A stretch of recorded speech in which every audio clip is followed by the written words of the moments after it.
नमस्कार, मैं पवन आज के एक और नई वीडियो पर आपका स्वागत करता हूं। आज का जो ये वीडियो है वो पीटीटी से रिलेटेड होने वाला है, यानी कि एक प्राइमरी टीचर्स एंट्रेंस एग्जाम आप सभी छात्रों के लिए होता है जो स्टूडेंट बीएड करने की सोचते हैं। यानी कि एक तो वो स्टूडेंट रहते हैं जो ग्रेजुएशन के बाद में बीएड करने की सोचते हैं 2 साल की, और एक वो स्टूडेंट रहते हैं जो 12th करने के बाद में जो इंटीग्रेटेड कोर्स है बीए बीएड बीएससी बीएड करने की सोचते हैं। तो उनके लिए राजस्थान में एक मतलब कि एंट्रेंस एग्जाम लिया जाता है, मतलब कि उनको कॉलेज में एडमिशन लेने के लिए एक एंट्रेंस एग्जाम लगता है जिसका नेम है पीटीटी। अब यहाँ पर 2025 में इसके लिए एडमिशन है, मतलब कि एक तरीके से एंट्रेंस के जो फॉर्म है वो कब निकलेंगे, ठीक है। साथ ही में जो पीटीटी है वो होता क्या है, साथ ही में जैसे न्यू एजुकेशन पॉलिसी आई थी उसके बाद में जो आईटीईपी जो न्यू कोर्स आया था, ठीक है, यानी कि इंटीग्रेटेड टीचर्स एजुकेशन पॉलिसी। अब देखो उसमें कुछ फेरबदल किया जाता है, यानी कि 2 साल को बढ़ाकर 4 साल किया जाता है, तो तब आपको क्लियर हो जाएगा जब 2025 आएगा। अभी उसके ऊपर चर्चा वगैरह चल रही है, ठीक है, वो बाद में आपको मैं क्लियर कर दूंगा। आप टेलीग्राम को ज्वाइन कर लेना, साथ में इस यूट्यूब चैनल को भी सब्सक्राइब करके रखना, क्योंकि जैसे ही कोई अपडेट आएगी बीएड से रिलेटेड तो आपको सबसे पहले वीडियो इस चैनल के माध्यम से प्रोवाइड करवा दिया जाएगा। अब बात करते हैं पीटीटी की। देखो राजस्थान में सीटों का किस तरीके से विवरण रहता है। देखो यहाँ पर एक एग्जाम होता है बीएसटीसी का, जिसको डीएलएड भी आप बोल सकते हो, प्री डीएलएड बोल सकते हो, और एक आपका होता है पीटीटी। बीएसटीसी आपका बिल्कुल 2 साल का होता है, आपका बीएड 2 साल का भी होता है, 4 साल का भी होता है। अब जैसे 12th पास जो स्टूडेंट है वो भी पीटीटी के लिए अप्लाई कर पाते हैं, और साथ में जिन्होंने ग्रेजुएशन कर रखा है, ग्रेजुएशन के बाद में भी आप एक तरीके से बीएड कर सकते हो, यानी कि जो बीए के स्टूडेंट है वो बीएड कर सकते हैं, उसमें कोई प्रॉब्लम नहीं रहेगी। बीएससी के स्टूडेंट भी बीएड है वो कर सकते हैं।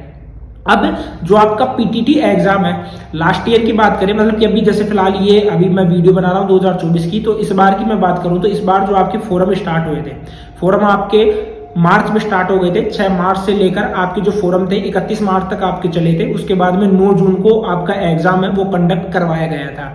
अब जो ये पीटीटी होता है इसमें स्टूडेंट क्या करता है, इसमें एक तरीके से स्टूडेंट बीएड कर सकता है। जैसे कि उसने ग्रेजुएशन कर लिया, ग्रेजुएशन के बाद में उसका बीएड हो जाएगा 2 साल का।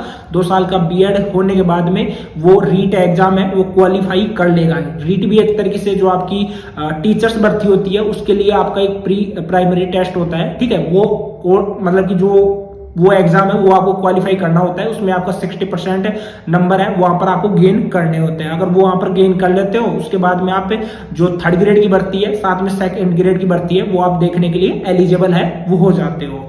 अब जो पीटीटी की मैं बात करूं कि इसमें सिलेबस क्या रहता है, एग्जाम पैटर्न क्या रहता है, साथ में राजस्थान में कहां से आप कर सकते हो। देखो राजस्थान में आपको जो कॉलेज है, कॉलेजों की संख्या काफी ज्यादा रहती है, लगभग 900 से 1000 कॉलेजेज हैं वो रहती है। उसके साथ में जो सीटों की संख्या रहती है वो हर साल 1 से 1.5 लाख के बीच में सीटों की संख्या रहती है, जिसमें तकरीबन यानी कि जो बीएससी बीएड है उसमें सीटों की संख्या कम रहती है। जैसे कि 40,000 की तकरीबन 35 से 40,000 सीटों की संख्या आपकी बीएससी बीएड में रहती है, और बीएड 2 ईयर में आपकी तकरीबन 1 लाख या 1,10,000, 1,15,000 या 1,20,000 की तकरीबन आपकी सीटें हैं वो आपकी बीएससी मतलब कि बीएड 2 ईयर में आपकी रहती है, ठीक है। अब इसमें प्रोसेस किस तरीके से आपको करना होता है, सबसे पहले इसका जो पैटर्न है उसके बारे में मैं आपको क्लियर करता हूं, साथ में इसमें क्या क्या कोर्सेज आपके आते हैं।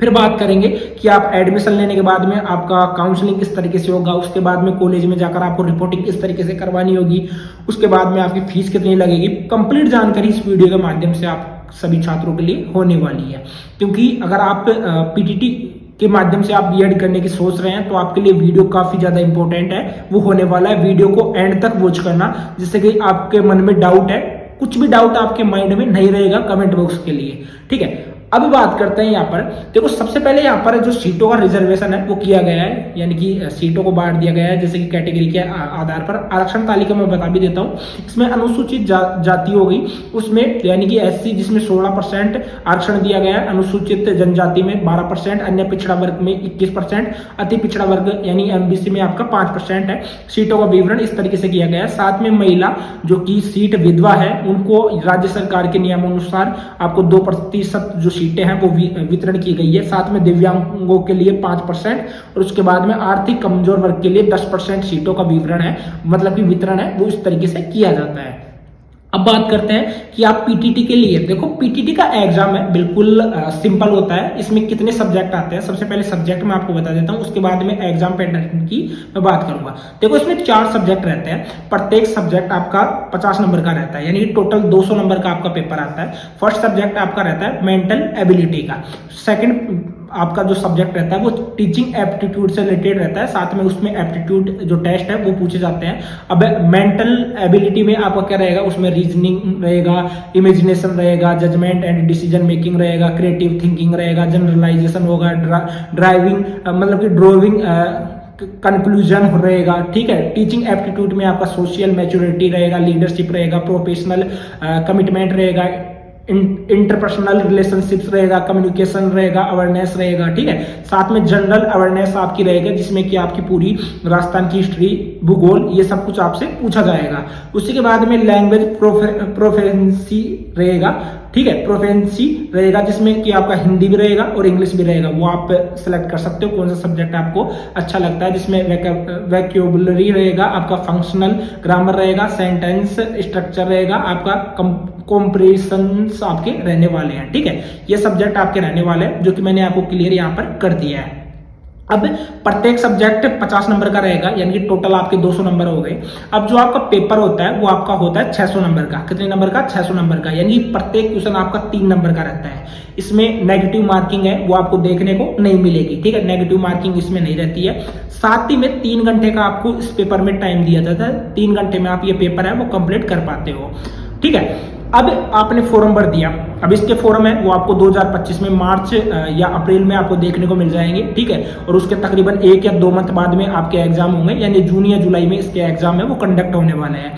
अब आप जैसे कि फॉर्म भरते हो, मतलब कि अप्लाई करते हो, अप्लाई करने के लिए क्या क्या डॉक्यूमेंट्स आपके लगते हैं, चलिए एक बार मैं आपको वो भी क्लियर कर देता हूँ। फोटो सिग्नेचर आपका बिल्कुल लगेगा, और एक आपका जो लेफ्ट थंब है उसका इंप्रेशन आपका लगने वाला है, ठीक है, वो आपका लगेगा।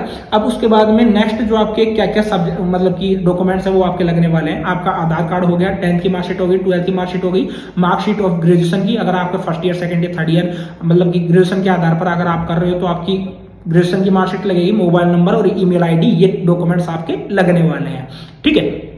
अभी डॉक्यूमेंट्स लगाकर आपने फॉर्म भर दिया। फॉर्म भरने के बाद में जून या जुलाई में आपका एग्जाम होगा। एग्जाम होने के बाद में आपका एडमिट कार्ड है, एग्जाम से 5 या 7 दिन पहले आ जाएगा। पूरा प्रोसेस बता रहा हूं, अच्छे से आपको सुनना है। तो आपका जो एग्जाम होगा, ठीक है, उसके तकरीबन 4 या 5 दिन पहले आपको एडमिट कार्ड है वो मिल जाएगा। एडमिट कार्ड में आप अपना सेंटर देख पाओगे, वहां पर जो सेंटर है वो देखने को मिल जाएगा। सेंटर के बाद में आपको एग्जाम सेंटर पर जिस दिन आपका एग्जाम होता है उससे पहले आपको तैयारियां कर लेनी है, यानी कि आपको अपना एक आईडी कार्ड, आधार कार्ड ले जाना है, एक फोटो ले जानी है, एक आपका पेन हो सकता है, और बाकी जितनी भी चीजें हैं, नॉर्मल शर्ट वगैरह आपको पहन के जाना है, जूते वगैरह आपके वहां पर अलाउ नहीं रहेंगे। बाकी जैसे ऐसे कुछ धागा वगैरह रहेगा उनको भी वहां पर निकलवा लिया जाता है। आपने एग्जाम दिया, एग्जाम के तकरीबन 1 या 2 मंथ बाद में आपका रिजल्ट आता है। रिजल्ट में आप देखते हो जैसे कि आपका 600 में से जैसे कितने नंबर आपके आ रहे हैं, जैसे आपके 250 प्लस नंबर आ रहे हैं, 300 प्लस नंबर आ रहे हैं, मतलब कि अब तो कंपटीशन काफी ज्यादा हो चुका है। 320 या 350 प्लस नंबर अगर आपके आ रहे हैं तो आप काउंसलिंग के लिए अप्लाई कर सकते हो। जब आपका रिजल्ट आएगा उसके 10 या 15 दिन बाद में आपकी काउंसलिंग स्टार्ट हो जाएगी। काउंसलिंग में क्या रहता है कि आपको कॉलेज वगैरह आपको सिलेक्ट करनी होती है कि किस कॉलेज में आपको एडमिशन लेना है, ठीक है। जैसे आप पीटीटी 2 ईयर के स्टूडेंट हो और आप काउंसलिंग करवा रहे हो, काउंसलिंग फीस आपकी 5,000 रुपए रहती है। कितनी रहती है? 5,000 रुपए रहती है। और कॉलेज फीस आपकी 22,000 रुपए आपकी रहती है। ये आपको रिफंड भी हो जाती है। किन महीनों में होगी? क्लियर कर रहा हूं, ठीक है। आपने काउंसलिंग करवा लिया, काउंसलिंग के आपके 5,000 रुपए लगते हैं। काउंसलिंग करवाने के बाद में आपको ये कॉलेज सेलेक्ट करनी है। काउंसलिंग करवाते समय आपको खुद को ही ई मित्र पर जाना होगा, वहां पर स्वयं ही आप उपस्थित रहना, क्योंकि काफी बार क्या होता है कि ई मित्र वाले जो भी रहते हैं वो एक तरीके से आपका मतलब कि कहीं कहीं पर भी एक तरीके से कॉलेज वगैरह सेलेक्ट कर लेते हैं। आपको पहले कॉलेज वगैरह देख लेनी है, कॉलेज की लिस्ट है वो पहले एक तरीके से वेबसाइट के ऊपर डाल दी जाती है। अभी जैसे 2024 में वीएमयू के द्वारा ये एग्जाम है वो कंडक्ट करवाया गया था, यानी कि विभाग वीएमयू था, उससे पहले जीजीटीयू गोविंद गुरु जनजातीय विश्वविद्यालय रखा गया था। अब 2025 में कौन सा विश्वविद्यालय रखा जाएगा वो निर्णय सरकार के ऊपर छोड़ दीजिए, ठीक है। वो उसकी आप टेंशन मत करिए, जो भी रहेगा बेस्ट रहेगा आपके लिए। अब नेक्स्ट आपने फॉर्म भरवाते समय आपको ये चीजें ध्यान में रखनी है कि कॉलेज आपको कहाँ से बननी है, कॉलेज जो नजदीक में आपके कॉलेज हो वो कॉलेज आपको वहां पर सेलेक्ट करनी है। आपने जैसे कि आपके जितने नंबर कम रहते हैं तो जिनके नंबर जितने कम रहते हैं उनको ज्यादा से ज्यादा कॉलेज सेलेक्ट करनी है, और जिनके ज्यादा नंबर है, अच्छे नंबर है, जैसे 400 प्लस 450 प्लस नंबर है, तो वो एक तरीके से 5 या 10 कॉलेज आप सेलेक्ट कर लेना, इससे ज्यादा आप मत करना। और जिनके नंबर कम रहते हैं ज्यादा से ज्यादा कॉलेज सेलेक्ट करके और रास्ता पर क्लिक जरूर कर देना, ठीक है। उसके बाद में उसको लॉक करवाना है, आप ई मित्र से करवा सकते हो। ये सब कुछ करवाने के बाद में आपकी फर्स्ट अलॉटमेंट लिस्ट आएगी, और उस लिस्ट में अगर आप देखते हो कि आपका नाम आ गया है, अगर आपका नहीं आया है यानी कि आपको जो कट ऑफ है, कट ऑफ आपको पता लग जाती है कितने नंबर तक गया है, और उससे 5 या 10 नंबर आपके कम है, तो आप सेकंड लिस्ट थर्ड लिस्ट का आप वेट कर सकते हो। अगर आपको लग रहा है कि इस कट ऑफ से मेरे नंबर तो 50 नंबर कम है, तो वहां पर आस छोड़ देना, मतलब कि उसके ऊपर ध्यान ही मत देना।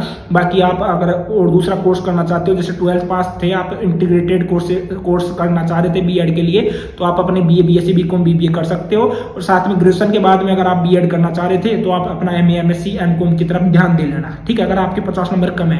बाकी 5 या 7 नंबर 10 नंबर 15 नंबर कम है तो आप सेकंड या थर्ड लिस्ट फोर्थ लिस्ट, वैसे 6 से 7 लिस्ट आपकी लगातार इसमें जारी होती है, तो आप लिस्टों का वेट कर सकते हो।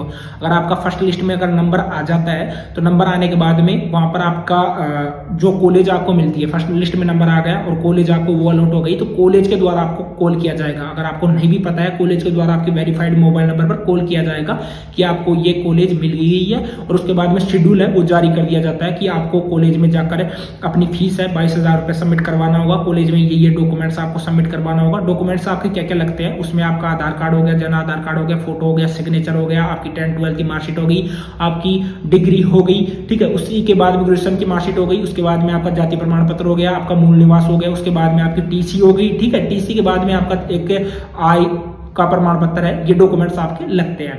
ये सबमिट करवा दिया आपने, फीस सबमिट करवा दी, उसके बाद में कॉलेज में जाकर आपको रिपोर्टिंग करवानी होती है। काफी स्टूडेंट रिपोर्टिंग वगैरह नहीं करवाते हैं, तो आपको जो रिफंड का पैसा है वो आपको नहीं मिलेगा। तो रिपोर्टिंग करवाने के बाद में आपकी क्लासेज वगैरह है वो रेगुलर हो जाती है, ठीक है। अगर किसी स्टूडेंट को कोई कॉलेज मिलता है और वो चाहता है कि मुझे तो ये कॉलेज चेंज करवानी है, तो वहीं पर आपको एक ऑप्शन और मिलता है अपवर्ड मूवमेंट का, ठीक है। आपको उसका वेट करना होगा। फर्स्ट में तो आपको जो कॉलेज मिली है उस कॉलेज में आपको सब कुछ करवा लेना है, यानी कि आपको फीस सबमिट करवा देनी है, डॉक्यूमेंट सबमिट करवा देने हैं, उसके बाद में रिपोर्टिंग करवा लेनी है। तो आप सब कुछ प्रोसेस करने के बाद में ही आपको ऑप्शन मिलेगा अपवर्ड मूवमेंट का। ऐसा नहीं है कि आपको कॉलेज मिल गई और आप कॉलेज दूसरी लेना चाह रहे हो और फर्स्ट में जो कॉलेज मिली है उसमें आपने कुछ भी नहीं करवाया, फीस वगैरह डॉक्यूमेंट्स वगैरह कुछ भी नहीं करवाया, तो आपको सेकंड कॉलेज नहीं मिलेगी। ध्यान रखना, फर्स्ट कॉलेज में आपकी जितनी भी प्रक्रिया है वो कंप्लीट होनी चाहिए, तभी आप सेकंड कॉलेज के लिए एलिजिबल है वो माने जाओगे। अब इस तरीके से आपका प्रोसेस रहता है। बाकी ऐसा कोई स्टूडेंट रहता है जिसको first list second list third list यानी काउंसलिंग करवा ली और किसी भी लिस्ट में उसको एक तरीके से कॉलेज नहीं मिली है, तो आपके 5,000 रुपए आपको लौटा दिए जाते हैं, कोई प्रॉब्लम उसमें नहीं रहती है।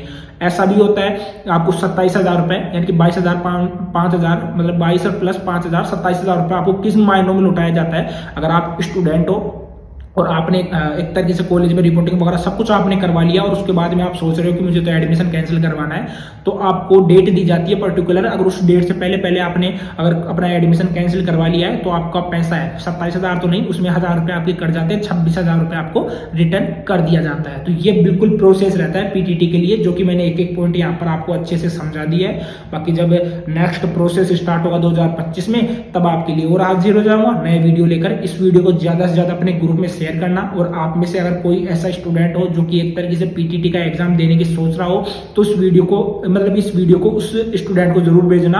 आपका कोई ग्रुप हो, आपके कजन सिस्टर वगैरह हो, सिस्टर हो, ब्रदर हो, सभी को इस वीडियो को ज्यादा से ज्यादा फैला दो, पूरे राजस्थान में इस वीडियो को फैला दो। चैनल को सब्सक्राइब कर लेना। मिलते हैं नेक्स्ट वीडियो में। Okay, bye.